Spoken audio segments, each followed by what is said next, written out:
the Tudors Dynasty Podcast.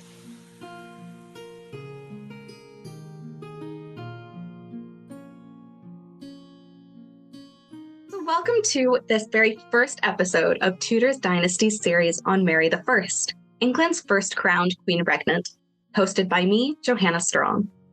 I have just submitted my PhD at the University of Winchester about Mary's legacy, and this week I'm joined on the podcast by Melita Thomas.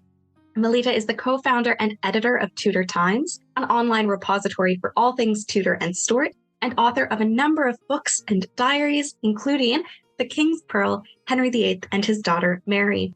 She's currently a PhD student, undertaking research about Mary I's networks before she became queen. Today, she'll be sharing her latest research with us, so let's get started. First of all, it's wonderful to have you on, Melita. It's always such a pleasure to chat with you. Thank you so much, and thank you very much for asking me. It's great to see so much interest in Mary now. So what first got you started in Mary?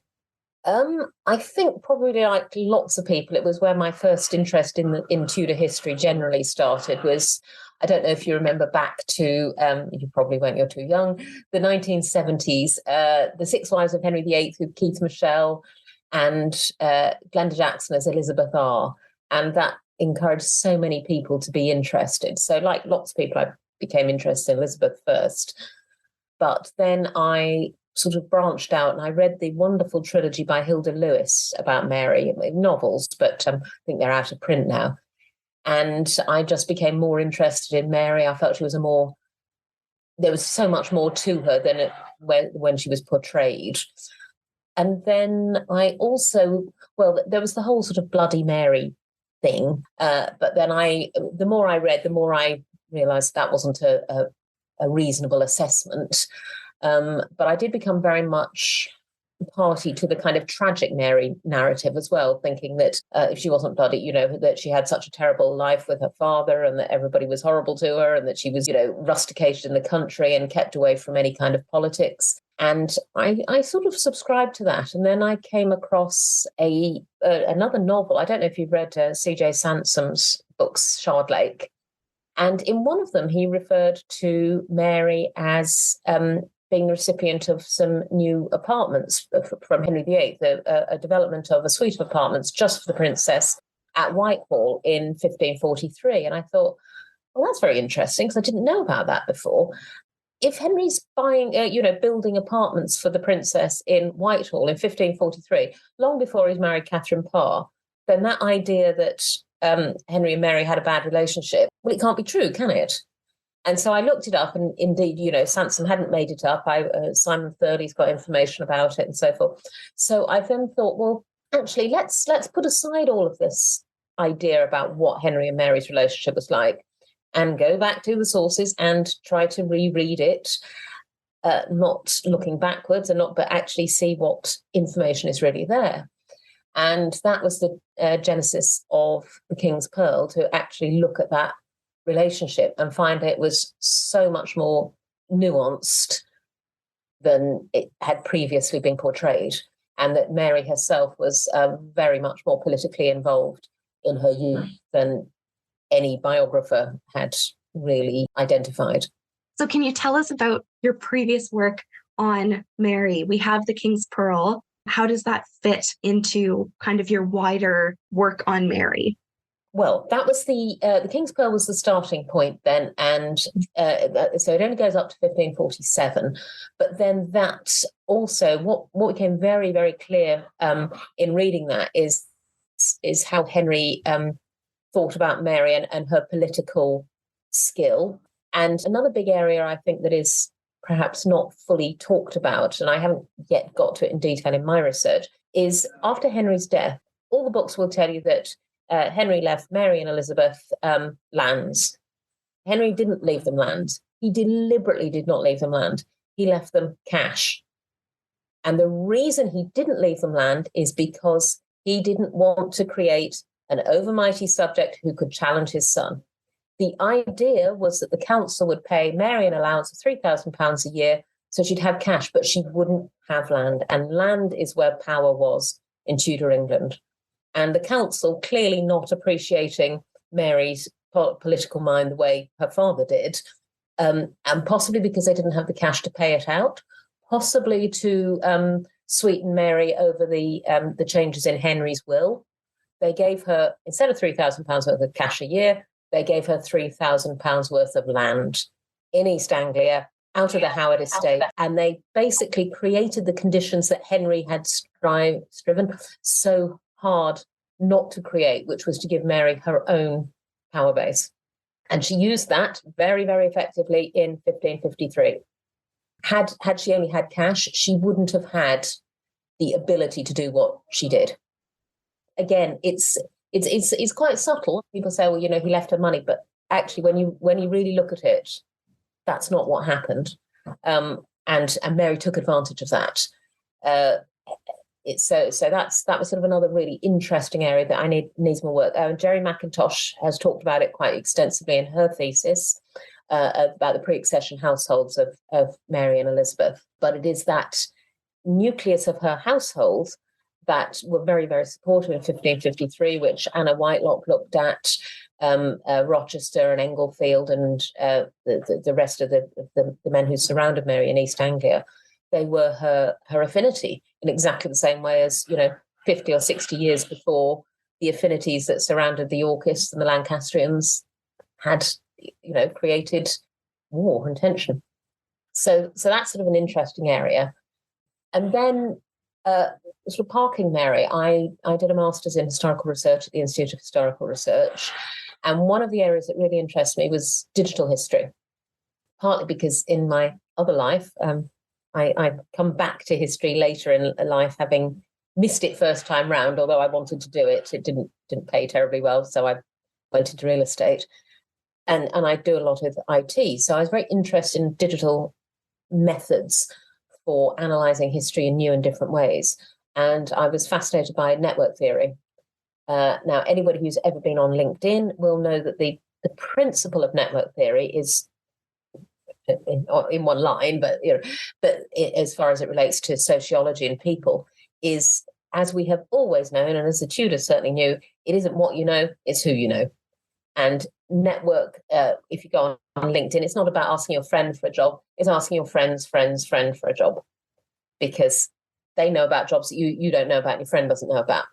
And that's, if you look at Tudor networking or being good lordship, that was all about asking for favours for friends, and in reciprocation, you got a favour for your friend when the time was right, building networks.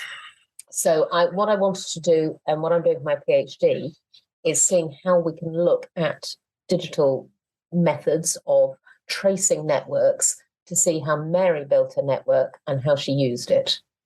And that's what I'm doing.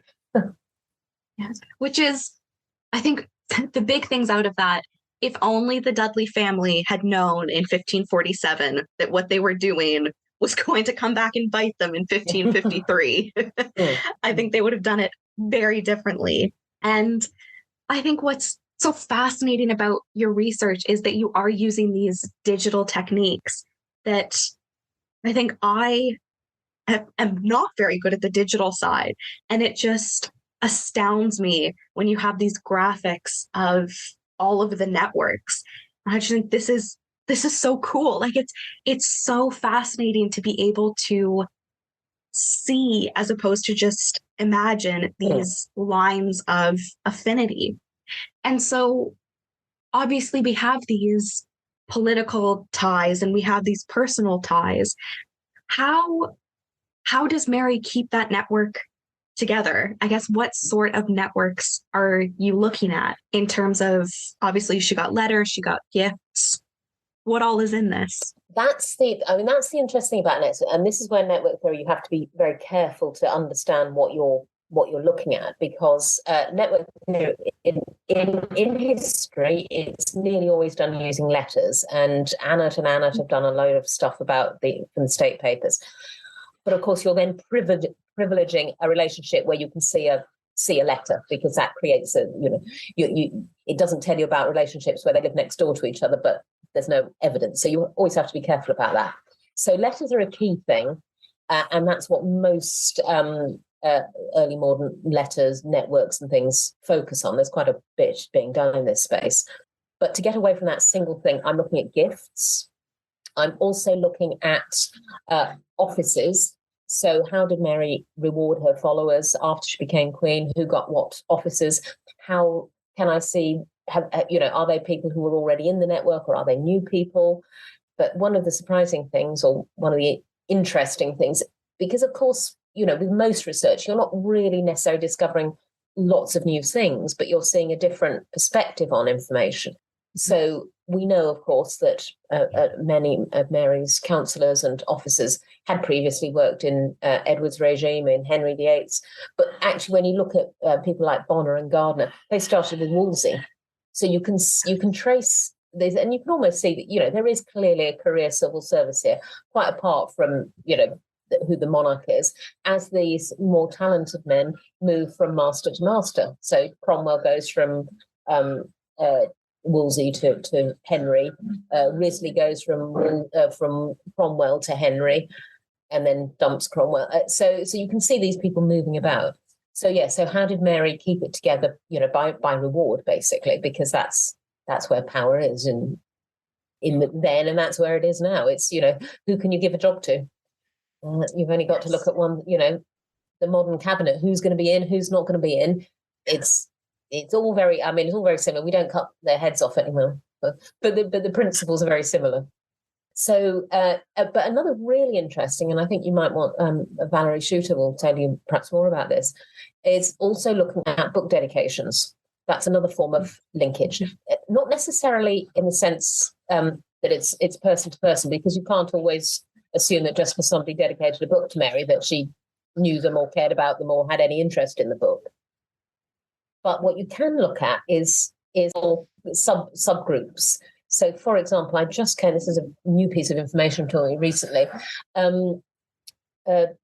Lord Hussey, who was Mary's controller of the household, just before her household was broken up in 1553, and he was later executed in the Pilgrimage of Grace. But he commissioned an abbot, the Confessor General of the Abbey of Sion, to do some translation work for him of a particular book. But again, it was about the monks of Sion were interested in reforming the church, but not in quite the same way as the evangelicals were. They had a different vision of how the church could be reformed and transformed, which is perhaps similar to how Mary and Paul looked at it in the 1550s. So you start to see how Mary didn't necessarily, although she was very keen on the Abbey of Sion, and it was one of the ones that she refounded. So that's another area to look, although you can get lost down all these rabbit holes. But book dedications also, when you see who wrote to her and what they dedicated to her and the types of work and who they were all linked to, can be very interesting as well. I think the key thing it tells us about Mary is that she was absolutely slap bang in the centre of political life, and that the idea that she was rusticated in the country and spent her time in her prayers is just not true. And the fact that Carew and Bryan and Brown actually thought it was worth getting involved in the question. It was political in the sense that they probably thought that it's to do with our old friend, the rivalry between France and Spain. That's Mary's whole life is about the rivalry between France and Spain. If they were supporters of the Imperial Alliance, then they wanted Mary to be treated well, quite apart from what they might have thought about it personally. But she was an important political figure in Europe at the time, and no matter how much Henry pronounced that she was illegitimate, nobody else thought so. And so he was always, again, nervous that she could challenge Edward, and she never did challenge Edward. But I always wonder what would have happened if there had been, and I don't think she should have challenged any sons, but if, say, for example, Catherine Parr had a daughter. Now, according to the Act of Succession in Henry's will, that daughter would have come before Mary. Whether she would have accepted that, I don't know. Interesting question. Yes. We'll never know. I think especially, as you say, she never challenged Edward's kind of legitimacy as the heir, No. even though she certainly was not a fan of his religious policy, No. but that it changes when kind of daughters are in the picture. Yeah. Of, even following that early modern belief that the son inherits first and then everyone else. Mary was still the oldest and was going to claim that spot, and she'd prepared her whole life for this. Yes, but would she have claimed it as the oldest legitimate daughter? Because they say Henry's will was that daughters by a subsequent wife came ahead of her. Yeah. So we'll never know. I think she would have done myself. I think she was so convinced that she was legitimate that she would have. But then, of course, it would have depended on the circumstances of the time. And I think she probably would have had European support. But whether that would have been enough. But anyway, what might have been. The historical what ifs.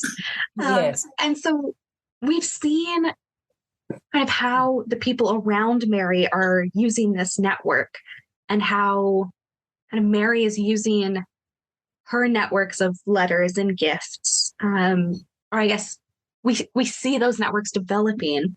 How does Mary use those connections kind of during these years, I guess, up to and including to the accession? How is she using these networks as a princess and then as the daughter of a king, regardless of what Henry's will says? I think she's certainly using them in 1536 as well. She writes to Cromwell. She hopes that he's going to be kind to her, and she takes the advice of Carew and Brian and the rest of them, and eventually does give in. And partly she gives in because they're threatened, and because Henry knows that Mary is in contact with these people, and that is one of the threats held over her, that they will suffer if she doesn't give in. So she's using it to sort of keep her finger on the pulse of what's going on. I think in 1553 in particular, we still are not certain who tipped her off, but clearly somebody tipped her off. Now, I think there's a number of candidates for that. I mean, Nicholas Throckmorton is one of the ones who's often mentioned. I think it might well have been Cecil via his sister-in-law, Anne Cook, who was one of Mary's ladies-in-waiting. I don't know, can't prove it, but there was somebody in the Privy Council was clearly tipping her off. Could have been Arundel. But when you look at, so Cecil's sister-in-law, Anne, is in Mary's household. That's a one-to-one connection between the Privy Council in 1553 and Mary's household. It could have been, well, there's another theory that it's a goldsmith of London, and Mary, as we know, loved her jewellery. So he could have tipped her off. But she's using it in 1553 because she's primed and ready to go. Edward Hastings, he's one of the first people she calls to her side, but you can't. I haven't found where they first start connecting yet, but clearly that she writes to him straight away. It suggests that she's been building up a relationship. And then they had the others use it, of course. Jane Gifford, Duchess of Northumberland, and Frances Brandon. They come running to Mary and say, please let my husband go free. I know he tried to capture you and murder you, but hey, can we put that aside because we've been friends for a long time? It's all in the past. Yes, we used to send each other gifts, and so they used the network. Mary Brown, wife of Lord John Grey of Pergo. Now, Mary Brown she was probably the sister of Anthony Brown, though there are two Mary Browns, so it's a bit confusing, but the one who was married to Lord John Grey of Pergo. Now, Lord John Grey was Jane Grey's uncle, brother of the Duke of Suffolk, but of course they were all Mary's cousins, so she knew them. But Mary Brown had been one of her earliest ladies-in-waiting, goes into the household again after 1536, marries Lord John Grey and pleads for him after Wilde's rebellion, and he is actually spared, although both the Duke of Suffolk and their other brother Thomas are executed. So it's very much a quid pro quo. Again, it's possible that rumours got from Lord John to his wife who let her old friend know. A lot of this is messengers. People didn't put it in writing. They'd send a messenger, and the messenger would repeat the thing, and then that was that. So there's no record. So Mary, I think, is in the background all the time, keeping her network. When Seymour is Duke of Somerset, she trades very much on the fact that they've been friends for a long time to not be forced into accepting the 1549 prayer book. They've clearly been friends since Jane Seymour's days. Lots of presents. She dines with the Seymours. Anne Stanhope, nobody else seems to have liked her, and she was a radical Protestant, but Mary seems to have been on good terms with her always. So it's interesting. And it adds that dimension in what in our field is the revisionist literature. So all of the, I say recent, it's been ongoing for 20 to 30 years, but this relatively recent reevaluation of Mary. And I think this work just really shows that even though we might look at it now and go, well, it's just a letter, it's just a gift, it's just an office. You go, well, was it though? Obviously, Mary knows what she's doing. And even for those personal relationships, she still is able to use those kind of professionally, in a sense, when she's becoming queen and when she's having to fight for that. And I think it's an incredible display of just her intelligence and her determination. And I think everything that all of the air quote Bloody Mary supporters say, oh, Mary wasn't all of these things. And I think this just shows she was. She was just, I don't subscribe to the bloody theory or the tragic theory, but Mary was just like all the others. She was just as politically savvy as any of her family, just determined to have her own way. Just as bloody in a sense, in that they were a ruthless bunch, and Mary was as politically clever as any of them were, and as politically engaged. I mean, she had. That Mary's tragedy is that she died so young. It would have been very different had she lived longer. But as other people have said, if you cut off Elizabeth after 5 years, what have you got? So that's where we never saw it really come to fruition, what she would or could have done, because she knew how to manage power. Yes, absolutely. Absolutely.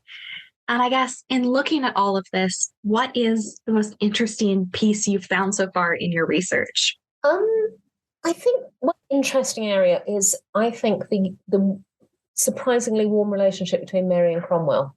And also, I think Cromwell is being presented very much as the constitutional change, Elton's theory about the Tudor Revolution in government, and that Cromwell was a constitutionalist and what have you, and that he created the power of Parliament. And I think, looking at how Mary handled power, she learned a lot from Cromwell. So Mary is his true heir, in a sense, in that everything she did through Parliament. She didn't come in 1553 and say, I'm the legitimate heir because I am the oldest daughter after Edward, and it's therefore, a traditional common law. She didn't touch that. She totally based her claim on the 1544 Acts of Succession. When she comes to the throne, she says, we're not going to change religion until an order has been made in Parliament. I'm not going to marry Philip until you are all agreed that it's a good treaty. She absolutely copied Cromwell's activity in doing everything via Parliament. Yeah. So I think that's an interesting aspect. And you start to see how often Mary and Cromwell corresponded. Yes, it's that connection that is obvious when you're looking at it, but is one that I don't think a lot of people would have guessed at, especially given their relationship at the time. Well, what we perceive to be their relationship at the time, but actually there is nothing that I have seen that suggests they ever had anything but a positive relationship. And now that there is a whole I mean, Tom Cromwell's always been portrayed as Anne Boleyn's creature, but actually a lot of the current thinking now is that they weren't that close. Who knows? But he certainly does push very hard in 1536 for her to bend the knee, so to speak, but also he didn't have to stick his neck out to facilitate the reconciliation, and he clearly did.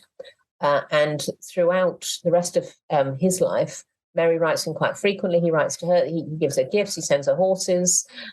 So they seem to have a positive relationship. And it's certainly not what one would necessarily have expected. How she then felt about his involvement in dispatching these other people that she was very attached to, Montague and Lady Salisbury and so forth, might explain why she was so ill in 1539. The stress must have been terrible at that period. Yeah, that's enough to make any of us ill, let alone someone who has, by birth, such a high position. Yeah. Yeah. And so I guess that leads us perfectly into the last question that I have for you. What is next in the PhD journey? Well, I just have to keep on looking for the more letters, more gifts, more, because I'm still nowhere near as far along as I thought I'd be, because I didn't realize it would be so much. I mean, so far I've got 800 letters or so, and I haven't even started on the privy purse expenses. So yeah. More reading, more networking. Yes. But I mean, it's and of course you can never come to the end of it. But so I have to sort of be a bit judicious about what I do. But yeah. Well, I'll look forward to hearing it in future, maybe podcasts, conferences. Yes, all of the usual places. Yeah. Wonderful. Well, thank you so much for joining us for our Mary the First series, Melita. It's wonderful as always to talk to you about Mary. Thank you, Jo, and thank you very much for inviting me. My pleasure. We'll look forward to having everyone back for our next episode coming soon. Thanks for listening to this episode of the Tudors Dynasty Podcast. You can follow and support the Tudors Dynasty Podcast on Facebook, Twitter, Instagram, and Patreon @Tudors Dynasty.